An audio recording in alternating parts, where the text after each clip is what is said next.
Merhaba dostlar, ben Ozan. Benden çok beklenen video ile beraberiz. Şu anda dolar kurunu, piyasayı, yeni çıkan ve fiyatı daha alınabilir konuma gelen laptopları düşündüğümde hepsini derleyip toparladığım zaman bence şu anda alınabilecek en iyi 5 laptopa yakından bakacağız. Bu laptoplar hem oyun hem iş, üniversite, yazılım, mühendislik tarafında da rahatlıkla kullanabileceğiniz cihazlar. Fakat laptop alırken nereden aldığımız satıcılar çok önemli. Bu laptopların hepsinin en ucuz, güvenilir satın alma linkleri açıklama ve yorumlarda var. Oradan rahatlıkla alabilirsin. Ve cihazlara geçmeden söyleyeyim, bu videoda her zamanki gibi herhangi bir sponsorluk yok. Benim almayacağım, önermediğim hiçbir laptop bu listede yok. O yüzden içiniz rahat olsun. Burada stoklar bitebiliyor, fiyatlar değişiyor. Önerdiğim tüm laptopların linki de yine açıklama ve yorumlarda olacak. Eğer videoyu yayınladıktan bir 2 ay sonra izliyorsan güncel olarak o listeyi tutmaya çalışacağım. Açıkçası her fiyat aralığından da tek cihaz seçmeye çalıştım. Eğer bir laptop alacaksak, eli yüzü düzgün aldıktan sonra bizi 4-5 yıl idare etsin diyorsak, şu anki piyasada bütçemiz minimum 30.000 olmalı ve 100.000'e kadar da çıkacağız. Ve sizce bu seriyi yeni modeller çıktıkça, fiyatlar değiştikçe 2-3 ayda bir ara güncelleyelim mi? Güncelleyelim diyorsan videoyu beğenip abone olup zili açmayı unutma. Serinin devamı tamamen size bağlı. Şimdi alınabilecek en ucuz laptopımızla başlayalım. 24 GB RAM'i, soğutma sistemi ve işlemci anlamında 30.000 bandında en mantıklı laptop Lenovo'nun Log modelini görüyoruz.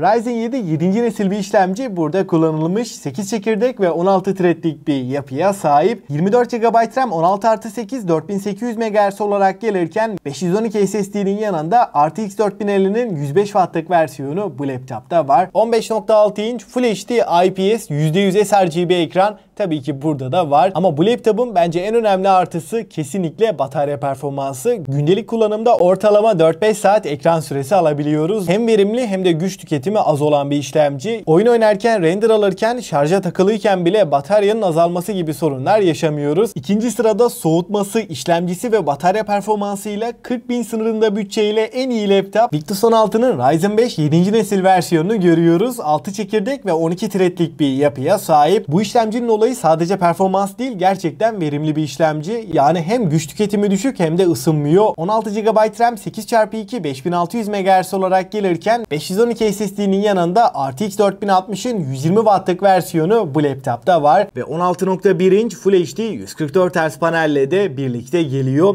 Dostlar, özellikle Victus 16'yı bu fiyat bandında öne çıkaran en önemli 3 nokta var. İlki 4060'ın 120 Watt'lık versiyonu, ikincisi soğutma sistemi ve kasa kalitesi, üçüncü olarak da bu fiyat bandında oyuncu laptopları için de açık ara en iyi batarya performansı. Hem yazılım hem mühendislik hem de oyun için gözü kapalı önerebileceğim rakipsiz bir laptop diyebilirim. Şu anda gerçekten sağlam bir indirimde, bu fiyatta çok kalmaz, onu da söylemiş olayım. Üçüncü sırada 50.000 altı bütçeyle kaliteli kasa, kompakt, taşınabilir yapısı, genel deneyimi düşündüğümde en mantıklı laptop Asus TUF A15'i görüyoruz. Ryzen 7 7. nesil 7435HS burada kullanılmış. 16 GB RAM ve 512 SSD ile beraber geliyor. Burada üst kapakta metal bir yapıya yer verilmiş. Kasanın diğer detayları da plastik olarak önümüze çıkıyor. Fakat Asus TUF A15'i rakiplerinden ayıran en önemli detay kesinlikle malzeme kalitesi. Hem iç yüzeyde hem arka yüzeyde esneme yapmayan, ciddi anlamda dayanıklı bir kasayla beraberiz. Fiyatına oranla da verdiği hissiyat gerçekten üst seviyede. Bu klavye hissiyatı da oldukça başarılı. Ryzen 7 7. nesil yüksek performanslı bir işlemci kullanılmış. Bu işlemci tek çekirdekte 1500, çoklu çekirdekte 13700'ü geçmeyi başarıyor. 16 GB RAM, 4800 MHz, 8x2 RAM'ler önümüze çıkıyor. 512 M.2 SSD'ye ek olarak bir adet boşta olan M.2 yuvamız da var. 15.6 inç Full HD 144 Hz bir paneli görüyoruz ve %100 sRGB renk gamutuyla gerçeğe çok yakın renkler verebiliyor. 15.6 inç Full HD IPS 144 Hz'lik bir paneli burada görüyoruz ve %100 sRGB renk gamutuyla renk doğruluğu ve canlılık açısından bu ekranın gayet başarılı olduğunu söylemem gerekiyor. 250 nit maksimum parlaklıkla, parlaklık evdeyken kapalı ortamlarda oldukça yeterli. Burada mat bir panel kullanıldığı için de görüş açıları daha iyi ama gün ışığında dışarıda kullanırken bu parlaklık pek yeterli değil. Gaming laptopu oranla ekran deneyimini ben gayet beğendim. Özellikle 3D modelleme, renderla uğraşıyorsanız da burada ekranın %100 sRGB olması doğru renkleri görebilmemiz açısından önemli bir artı. CS2, Valorant gibi yüksek FPS aldığımız oyunlarda da G-Sync ile beraber 144 Hz'e optimize ederek görüntüdeki yırtılmaları ciddi şekilde engelliyor. Ama benim için kaliteli ekran, kompakt tasarım, gerçekten gerçekten premium bir laptop istiyorsam yeni M4 işlemcili MacBook Air'ı görüyoruz. 10 çekirdek CPU, 10 çekirdek GPU'ya sahip. Her ne kadar M4 işlemcinin baz versiyonu olsa da bu işlemci i9 13. nesilden daha yüksek bir performansa sahip ve verimlilik tarafında da çok başarılı. Bu laptop grafik tasarım, video edit, Photoshop ve yazılım için rahatlıkla kullanılabilir. 13.6 inç 2K Retina IPS bir panelle gelirken %100 sRGB renk gamutu ve DCI-P3 renk uzayının %100'ünü kapsıyor. Ekran kalitesi anlamında bu fiyat bandındaki en kaliteli ekran diyebilirim. Tamamen alüminyum kasa, 15 saate varan pil ömrüyle beraber laptopu bir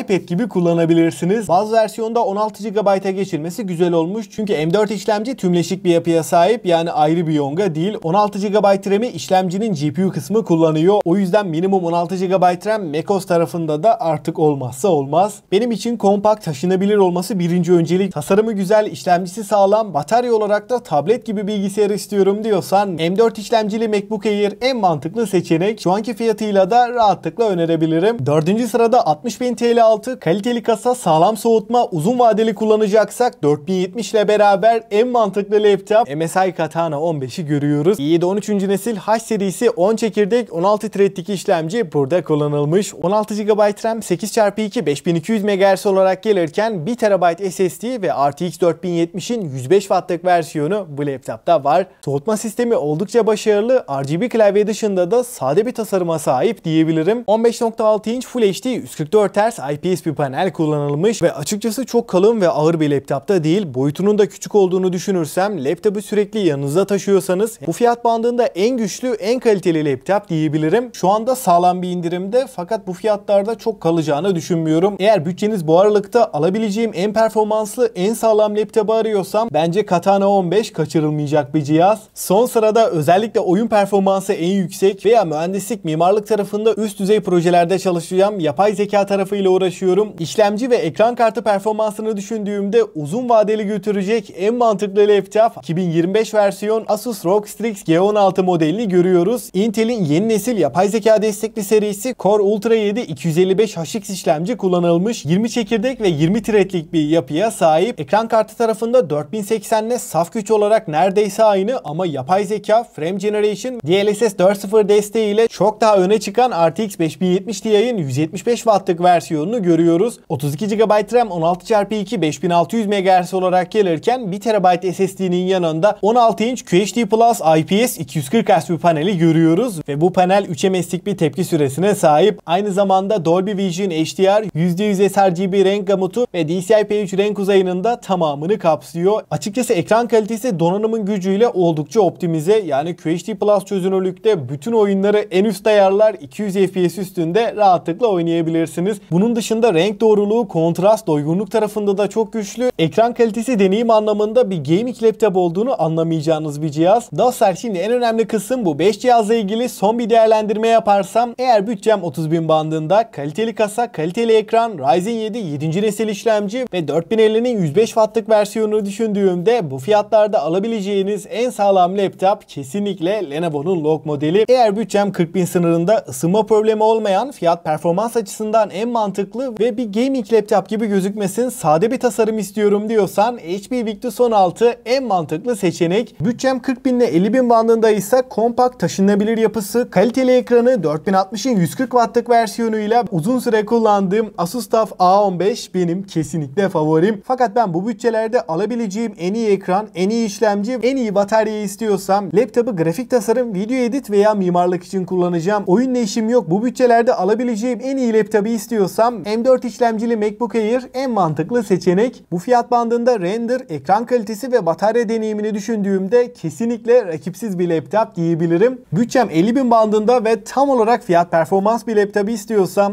MSI Katana 15'i alırdım. Çünkü i7 13. nesil H serisi işlemcisi, 4070'in 105 Watt'lık versiyonu, kaliteli kasası, sağlam soğutmasıyla bu fiyat bandında şu an için rakipsiz bir laptop. Eğer hem ekran kalitesi hem performans hem de yapay zeka desteğiyle her yönden üst seviye bir laptop istiyorsam şu anda ön sipariş fiyatıyla mükemmel bir konumda olan Asus ROG Strix G16'nın 2025 versiyonunu alırdım. Her anlamda düşündüğümde gerçekten kusursuz bir cihaz. Bu fiyatlarda 4080'li bir cihaz almaktansa 5070 Ti ile beraber çok daha uzun ömürlü bir laptop. Açıkçası listeye genel anlamıyla baktığımda kronik sorunları olmayan, fiyat, performans, deneyim deneyim. Bu 4 noktada en sağlam laptoplar bunlardı. Bu laptopların hepsinin en ucuz güvenilir satın alma linkleri açıklama ve yorumlarda var. Oradan rahatlıkla alabilirsin. Ve bu seriyi fiyatlar değiştikçe, yeni modeller çıktıkça 2-3 ayda bir ara ara güncelleyelim mi? Güncelleyelim diyorsan alt taraftan beğenip abone olup zili açmayı unutma. Serinin devamı tamamen size bağlı. Aklına takılan herhangi bir soru olursa mutlaka yorumlarda buluşalım. Elimden geldiğince cevaplamaya çalışıyorum. Ben Ozan. Sonraki videoya kadar kendinize çok iyi bakın. Hoşça kalın.